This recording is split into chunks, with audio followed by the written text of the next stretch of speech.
आज अपन जो लेसन है वो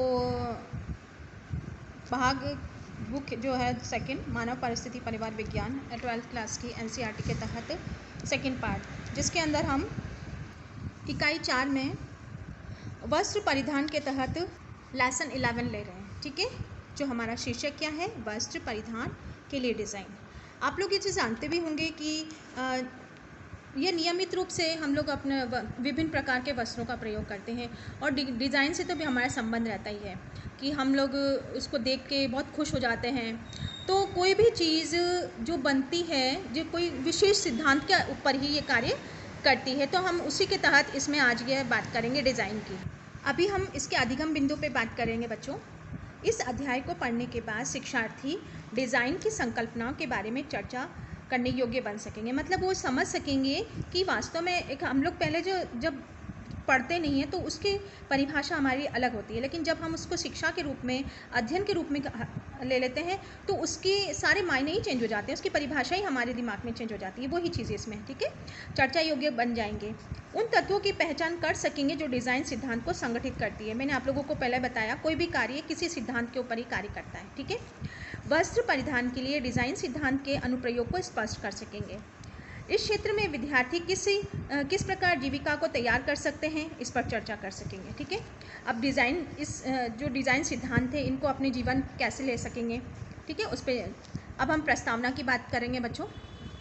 प्रस्तावना डिज़ाइन परिरूप एक लोकप्रिय समकालीन शब्द है जिसके विभिन्न गुणधर्म होते हैं। अक्सर यह उच्च फैशन पोशाकों उससे जुड़ी वस्तुओं के लिए प्रयोग में लाया जाता है, फिर भी यह एक पूर्ण वर्णन नहीं होता है। डिज़ाइन मात्रा सजावट नहीं है, सबसे अधिक कलात्मक रूप से मोहक वस्तु भली भांति डिज़ाइन की हुई नहीं समझी जाती है यदि यह अपने उपयोग के लिए कार्यात्मक उपयुक्त नहीं होती है। तो डिज़ाइन बहुत ही से अर्थ होते हैं, व्यापक अर्थ होते हैं, इसी रूप से सामंजस्य के लिए बनाया जा सकता है। परंतु डिज़ाइन का सबसे महत्वपूर्ण पहलू डिज़ाइनरों को सृजनात्मक लालसा और अभिव्यक्ति के अर्थ और उपयोग में निहित होती है। अब इसमें सबसे महत्वपूर्ण बात क्या आ रही है यहाँ पे, जो डिज़ाइनर डिज़ाइन करता है उसमें कलात्मक सृजनात्मक भाव रहता है, लालसा रहती है कि नहीं मैं बहुत अच्छे से अच्छा डिज़ाइन करूँ और सबको पसंद आए। ठीक है, उसकी अभिव्यक्ति वो डिज़ाइन बोले और एक बार देख के ही सब लोग उसको मोहित कर लें। इसीलिए सर्वोत्तम सामंजस्य तभी प्राप्त होता है जब अच्छे डिज़ाइन का कलात्मक पहलू उस वस्तु की उपयोगिता से वास्तविक रूप से एकीकृत होता है। कहने का मतलब क्या है, जिस उद्देश्य के लिए डिज़ाइन निर्मित की गई है उस उद्देश्य को वो प्राप्त कर ले, ठीक है, जिसे रचा गया है। अतः हम कह सकते हैं डिज़ाइन उत्पादों की कल्पना करने, योजना बनाने, कार्यान्वित करने, मानवीय सामर्थ्य जो मानव जाति को किसी वैज्ञानिक अथवा सामूहिक उद्देश्य के निष्पादन में सहायता करती है। एक अच्छा डिज़ाइन कलात्मक रूप से मोहक होने के अधिक महत्व का होना चाहिए। इससे सामग्री का सही उपयोग उन लोगों के लिए होता है जो कि लोग मूल्य, रंग और लाभ संबंधी अपेक्षा रखते हैं। मतलब आप लोग जैसे बाज़ार में जाते हैं तो आप किसी भी चीज़ को खरीदेंगे तो आप उसके विशेष डिज़ाइन को देखेंगे जो आपको आकर्षित करेगी और जो आपको अच्छी लगेगी आप उसी को खरीदना चाहेंगे। तो जो निर्माता होते हैं, डिज़ाइनर होते हैं, वो इन सब चीज़ों को ध्यान में रख के ही उस डिज़ाइन का निर्माण करते हैं। ठीक है, मूलभूत संकल्पनाएं। डिज़ाइन विश्लेषण चाहिए गई वस्तु की रचना के लिए डिज़ाइन एक योजना के अनुसार व्यवस्था होनी। यह योजना के कार्यान्वयन भाग में एकदम आगे होती है और एक परिणाम देती है। इसमें सौंदर्य बोध, संतोष मिलता है। इसका अध्ययन दो पहलों से किया जा सकता है, रचनात्मकता और अनुप्रयुक्त। मतलब उसकी रचना कैसी हुई है, उसको प्रयोग कैसे करना है।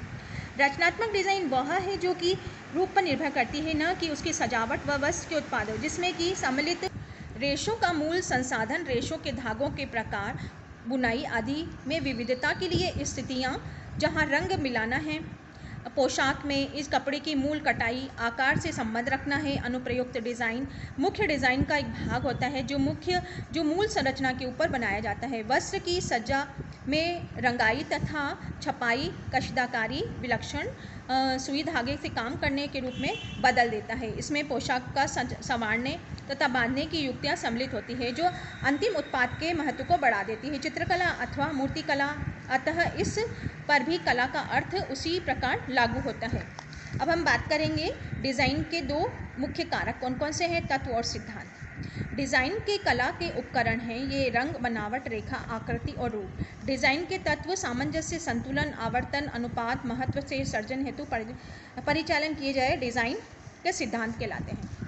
अब इसमें दो चीज़ आ जाती है, कला के तत्व में क्या क्या आ जाती है, रंग आता है, बनावट, रेखा, आकृति आ जाता है, और डिज़ाइन के तत्व में क्या क्या आ जाते हैं, सामंजस्य, संतुलन, आवर्तन, अनुपात, महत्व, ठीक है, ये सब इसमें इसके तत्व में आ जाते हैं। डिज़ाइन के तत्व की बात करेंगे, पहला है रंग। रंग है हमारे चारों ओर, रंग कई रूपों में हैं। ये सभी वस्त्र निर्माण वस्त्रों से सबसे महत्वपूर्ण पहलू का एक है, चाहे वह परिधान घरेलू हो, व्यापारिक हो, संस्थागत उपयोग हो। उत्पादक की पहचान का श्रेय अधिकतर रंग को दिया जाता है। प्रत्येक व्यक्ति रंग के प्रति प्रतिक्रिया करता है और उसको निश्चित प्राथमिकताएं होती है। रंग मौसम, समारोह, लोगों की भावनाएं प्रतिबिंबित करता है। रंग की पसंद संस्कृति, परंपरा, जलवायु, मौसम, अवसर पूर्णतया व्यक्तिक कारण से प्रभावित होता है। रंग फैशन का एक महत्वपूर्ण अंग होता है। डिज़ाइन एक सुनिश्चित विवरण के लिए रंगों का चयन सावधानीपूर्वक करते हैं। रंग के सिद्धांत, रंग के प्रकाश के किसी वस्तु के पृष्ठ से टकराए परावर्तन के रूप में परिभाषित किया जा सकता है। यह दृश्य प्रकाश किरणों में परावर्तन के परिणाम स्वरूप ही अभिवृत्ति किरणें दृष्टिपटल से टकराती है। आँख की तंत्रिकाओं की कोशिकाओं के उत्तेजित करके तंत्रिका मस्तिष्क को संदेश भेजती है जो एक विशेष अनुभूति उत्पन्न करती है। हम रंग देखते हैं और रंग मस्तिष्क को अवलोकित किया जाता है। इस प्रकार स्रोत से एक विशिष्ट तरंग दैर्ध्य के समायोजन पर निर्भर करती है। किसी वस्तु का रंग देखने के लिए आवश्यक है कि उस वस्तु का परावर्तन प्रकाश को देखा जा सकता है। जब प्रकाश के सभी किरणें परावर्तित होती है तो उस वस्तु को सफ़ेद दिखाई पड़ती है। जब कोई वस्तु किरणों में परावर्तित नहीं होती तो काली दिखाई पड़ती है। अब इसमें कारण ये चीज़ स्पष्ट से ये इसका कहने का मतलब ये यहाँ पर ये है कि जब हम भी कोई भी कलर देखते हैं तो हमारे मस्तिष्क पर उसका क्या प्रभाव पड़ रहा है, कैसा प्रभाव पड़ रहा है, ठीक है, वो हमें अच्छा लग रहा है, नहीं लग रहा है वो कलर, वो इसमें डिपेंड करती है। उसका कारण क्या है, दो महत्वपूर्ण कारण इसमें बताया है कि सफ़ेद दिखाई पड़ती है जब वो परावर्तित हो जाती किरणें। आपको पता है प्रकाश आप लोगों ने पढ़ा है, ठीक है, 10 तक साइंस में, कि कोई भी चीज़ परावर्तित हो जाती है तो वो हल्की दिखाई देती है और अगर वो परावर्तित नहीं होती तो काली हो जाती है। जैसे कि कोई भी चीज़ गर्म करने के लिए आपने साइंस का भी उसमें प्रयोग में देखा होगा कि काली चीज़ होती है, काली सारी ऊर्जा को अवशोषित करता है, ठीक है, और जो वाइट होता है वो अवशोषित नहीं करता है। जिसलिए हम लोग बोलते हैं कि जैसे गर्मियों के दिनों में आप क्या करते हैं, हमें ऊर्जा की गर्मी की ज़्यादा ज़रूरत नहीं होती क्योंकि ऑलरेडी गर्मी बहुत रहती है, तो क्या कहते हैं कि आप सफ़ेद वस्त्र, हल्के वस्त्र पहनिए। और सर्दी के मौसम में हम लोग क्या कहते हैं, सर्दी के मौसम में बोलते हैं कि आप लोग है ना थोड़ा डार्क कलर के कपड़े पहनिए तो थोड़ी गर्मी रहेगी, क्योंकि जो डार्क कलर होता है वो अब्जॉर्ब करता है, ऊर्जा को अब्जॉर्ब करता है, प्रकाश को खींच के रख लेता है, ठीक है, गर्मी को खींच के रख लेता है, और जो हल्का होता है वो वापस परावर्तित कर देता है, ठीक है। अभी ये यहाँ पे हम समझेंगे रंग को समझना। रंग का अध्ययन प्रकाश पर निर्भर करता है। प्रकाश एक प्रकार की विकिरण ऊर्जा होती है और यह विद्युत चुंबकीय विकिरण वर्णक्रम स्पेक्ट्रम का अंग होता है। सूर्य का प्रकाश विकिरण ऊर्जा जो प्रकाश तरंगों के रूप में पृथ्वी तक पहुंचती है, वर्षा की बूंदों पर पड़ने वाले प्रकाश प्रकीर्णन के पश्चात 7 रंगों में वर्णक्रम में उत्पन्न करते हैं। ये 7 रंग क्रमशः बैंगनी, इंडिगो, नीला, हरा, पीला, नारंगी, लाल। वर्णक्रम स्पेक्ट्रम में अंग्रेजी में संक्षिप्त VIBGYOR कह सकते हैं। सूर्य के प्रकाश की किरणें इस 7 दृश्य रंगों के अतिरिक्त पराबैंगनी पर अवरक्त किरणों से बनी गई है। कम तरंग दैर्ध्य वाली प्रकाश की किरणें का समूह शांत प्रभाव वाले होते हैं। हरा, नीला, बैंगनी वाला होता है।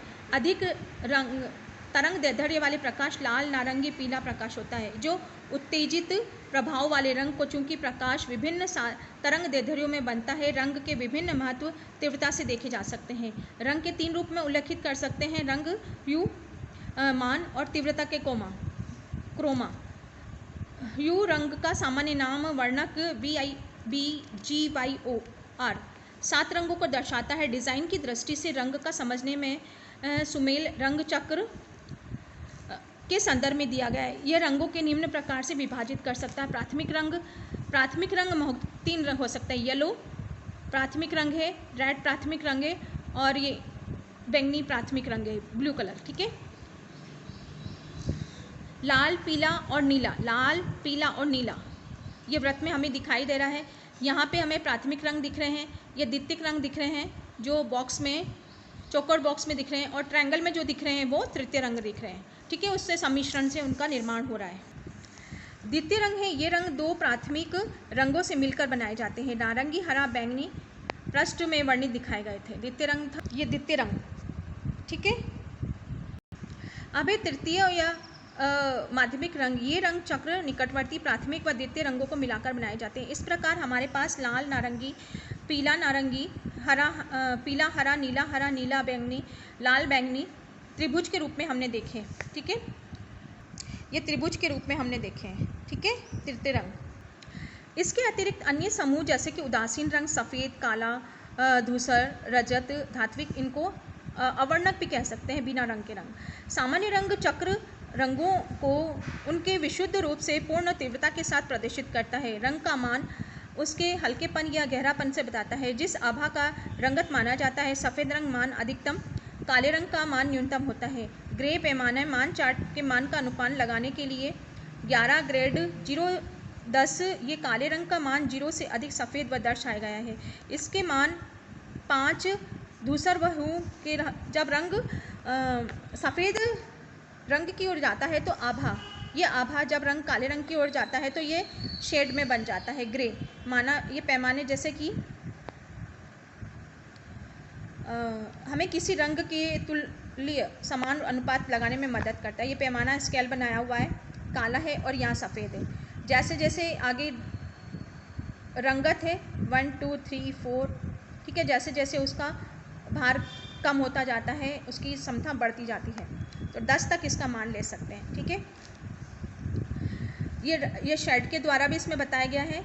डार्क कलर है, फिर थोड़ा ये ब्लैक कलर है, फिर थोड़ा लाइट है, फिर लाइट है, फिर लाइट है, 1 बाय 1 इसको 10 तक आते आते बिल्कुल सफ़ेद हो जाता है ये। ठीक है, ग्रे घुसर पैमाना देखिए, डार्क कलर का जो रहेगा वो बीच में डार्क रहेगा, नीचे से मतलब नीचे से एक बिंदु डार्क है वो धीरे धीरे धीरे धीरे प्रकाश की तरफ जाता है तो वो लाइट होने लग जाता है। दूसरी चीज़ में काले रंग का मान ये है।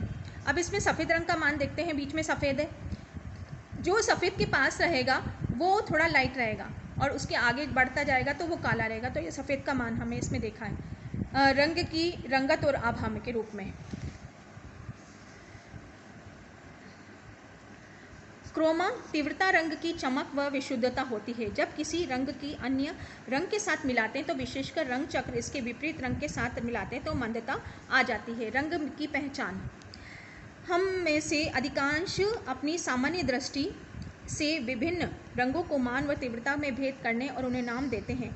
ईंट सा रंग, लाल सा रंग, रक्त सा लाल, टमाटर सा लाल, रूबी सा लाल, गाजर सा लाल, ये सक्षम है। रंगों के नाम प्रकृति, स्रोत, फूल, वृक्ष, काष्ठ, खाद्य, फल, वनस्पति, मसाले, पक्षी, पशु, फर, पत्थर, धातु, खनिज, मिट्टी, रंजक, पेंट इत्यादि के साथ साथ अनेक अन्य स्रोतों के प्राप्त किए जा सकते हैं। प्रत्येक समूह में आप लाल, गुलाबी, पीला व नारंगी, लाल, लोहित, बैंगनी, नीले, हरे, भूले धूसर देख सकते हैं। नामों के अक्सर क्षेत्रीय झलक दिखती है, अतः एक क्षेत्र के नाम अर्थ दूसरे क्षेत्र के नाम से अलग हो सकता है। आज की दुनिया में जहां भारी मात्रा में सामग्री, विशेष रूप से वस्त्र उत्पादन, अंतर्राष्ट्रीय व्यापार होता है, नामों से संख्या उपयोग में लाने में पद्धति पाई गई है।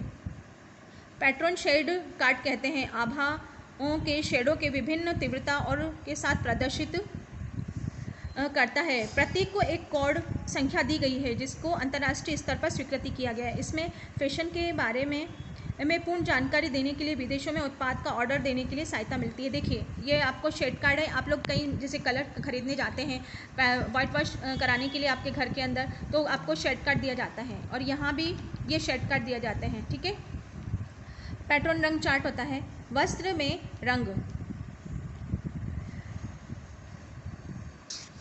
नेक्स्ट वीडियो में हम लोग बात करेंगे यहाँ से वस्त्र में रंग के। ठीक है।